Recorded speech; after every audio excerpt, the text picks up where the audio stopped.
Semua orang berkeyakinan pasti paling benar. Persoalannya adalah sejauh mana kita bisa mengaku ajaran kita yang paling benar tanpa harus menyalah-nyalahkan keyakinan orang lain. Persoalan dari kelompok Salafi Wahabi ini, di satu sisi dia mengaku yang paling benar, di satu sisi yang lain dia mengharam-haramkan dan mengkafir-kafirkan orang yang berbeda dengan mereka. Ini adalah konsep Wahabi pertama ketika Arab Saudi ingin memerdekakan diri dari kekuasaan politik di Arab pada zamannya.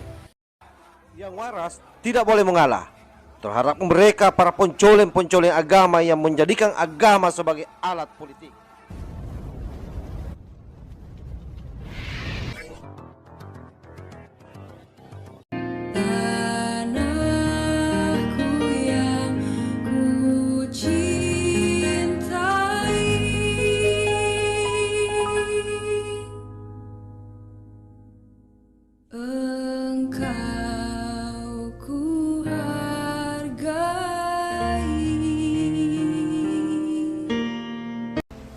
Ketika Arab Saudi berubah di bawah Pangeran Muhammad bin Salman, mereka menyadari kekeliruan itu semua dan mereka meratifikasi hukum agama yang menjadi hukum negara. Ya bayangkan, dulu mereka menganggap yang paling benar, tapi setelah konsumsi itu selesai, Saudi sudah merdeka, Saudi sudah berdaulat, dan Saudi sudah kaya raya, ajaran itu ditinggalkan sekarang. Dan mereka sudah mengubah semua usul-usul fikih yang dijadikan hukum negara. Termasuk perempuan boleh keluar negeri tanpa mahram, perempuan sudah boleh berpendidikan, perempuan sudah boleh bekerja, perempuan sudah boleh nyetir mobil, jadi supir Grab juga sudah bisa hari ini. Dan orang-orang Saudi sudah tidak membuat pemisahan-pemisahan antara laki-laki dan perempuan di mall misalnya. Bahkan mereka sudah mengadakan konser musik di Riyadh, mereka sudah membuka gedung bioskop dan sebagainya. Manusia tidak bisa kalau kemudian memaksakan hidup sama seperti abad ke-8, ke-9 dan sebagainya. Karena peradaban manusia ini tidak bisa dicegah. Ini yang terjadi di Arab Saudi hari ini. Ambiguitas dan anomali itu tercipta, kebingungan dan tercipta. Akhirnya apa? Menempatkan para pengagum dan para penganjur Wahabi di Indonesia hari ini lebih Saudi dari Saudi. Orang Saudi berusaha menjadi orang Indonesia hari ini. Mereka memberikan kebebasan-kebebasan. Hijab bahkan tidak diwajibkan di Arab Saudi hari ini, kecuali di Haramain, di 2 kota suci. Dan ini dialami oleh bangsa Arab Saudi. Dan orang-orang Wahabi di Indonesia hari ini ingin mengsaudikan Indonesia, sama seperti Saudi zaman dulu. Dan mereka berusaha memecah belah dengan mengkafir-kafirkan, membid'ah-bid'ahkan, memurtad-murtadkan. Itu semua terjadi di antara kita. Dan semuanya sudah menjadi virus menginfiltrasi kita hari ini, mulai dari kepolisian, TNI, semua dimasuki. Pelayanan-pelayanan publik semua dimasuki. ASN semua dimasuki. Kampus-kampus dimasuki. Pesantren dikooptasi, termasuk pesantren kakek saya tadi. Karena apa? Karena mereka betul-betul gagal move on dari apa yang dilakukan Saudi hari ini. Peradaban manusia ini tidak bisa dicegah. Saya katakan ketika pertemuan yang pertama di GMNU, saya katakan peradaban manusia ini tidak bisa dihambat dengan hanya halal dan haram. Serius.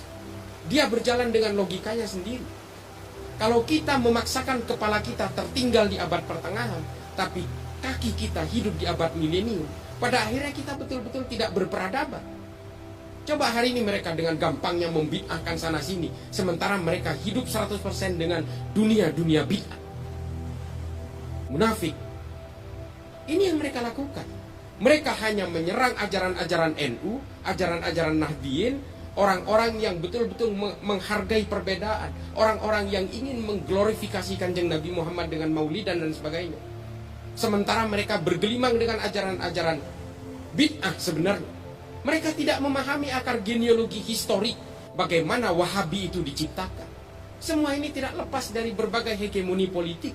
Dan hari ini mereka berusaha seolah-olah bisa menghegemonisasi, berusaha menghomogenisasi. Orang se-Indonesia mau diwahabibkan semua. Ini terjadi di sini. Orang-orang NU hari ini, saya tidak menganggap NU ini sebagai seorang malaikat yang paling benar, tidak. Semua orang berkeyakinan pasti paling benar. Persoalannya adalah sejauh mana kita bisa mengaku ajaran kita yang paling benar tanpa harus menyalah-nyalahkan keyakinan orang lain.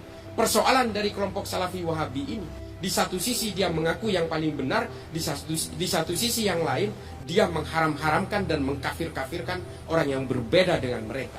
Ini adalah konsep Wahabi pertama ketika Arab Saudi ingin memerdekakan diri dari kekuasaan-kekuasaan politik di Arab pada zamannya.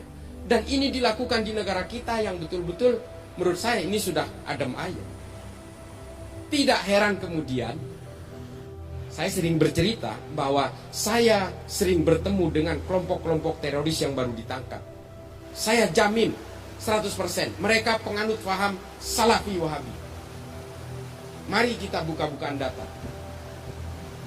Saya yang ketemu dengan teroris-teroris itu ratusan. Dan semua sama dengan mereka.